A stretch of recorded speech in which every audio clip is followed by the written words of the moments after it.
দীর্ঘ ১৭ বছর ধরে কারাগারে বন্দী থাকার পর কারামুক্ত হয়েছেন সাবেক স্বরাষ্ট্র প্রতিমন্ত্রী লুৎফুজ্জামান বাবর। বৃহস্পতিবার দুপুর ১:৩০টায় কেরানীগঞ্জে ঢাকা কেন্দ্রীয় কারাগার থেকে বের হন তিনি।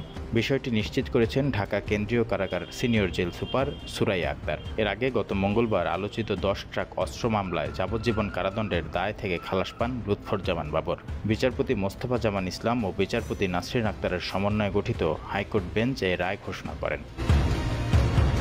রায়ের পর আইনজীবী শিশির মনির সাংবাদিকদের বলেন, এই মামলায় লুৎফুজ্জামান বাবরকে ৭৮ দিন রিমান্ডে নিয়ে চাপ দেওয়া হয়েছিল বিএনপি চেয়ারপারসন খালেদা জিয়া ও ভারপ্রাপ্ত চেয়ারম্যান তারেক রহমানকে জড়িয়ে জবানবন্দি দিতে।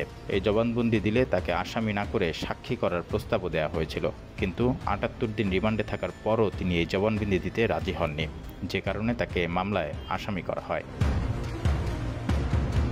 ২০০৭ সালের ২৮ মে আটক হন লুৎফুজ্জামান বাবর।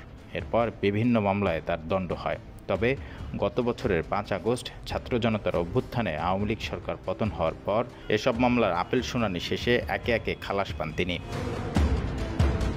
লুৎফুজ্জামান বাবর ১৯৯১ সালে পঞ্চম জাতীয় সংসদ নির্বাচনে স্বতন্ত্র প্রার্থী হিসেবে নেত্রকোনা ৪ আসন থেকে সংসদ সদস্য নির্বাচিত হন। পরে ১৫ ফেব্রুয়ারি ১৯৯৬ সালের ষষ্ঠ ও ২০০১ সালের অষ্টম জাতীয় সংসদ নির্বাচনে বাংলাদেশ জাতীয়তাবাদী দলের প্রার্থী হিসেবে একই আসন থেকে নির্বাচিত হন। ২০০১ সালে অষ্টম জাতীয় সংসদে স্বরাষ্ট্র প্রতিমন্ত্রী হিসেবে তিনি দায়িত্ব পালন করেন। তবে ১৯৯৬ সালে সপ্তম জাতীয় সংসদ নির্বাচনে এবং ২০০৮ সালে নবম জাতীয় সংসদ নির্বাচনে স্বতন্ত্র প্রার্থী হিসেবে নেত্রকোনা ৪ আসন থেকে প্রতিদ্বন্দ্বিতা করেও পরাজিত হন।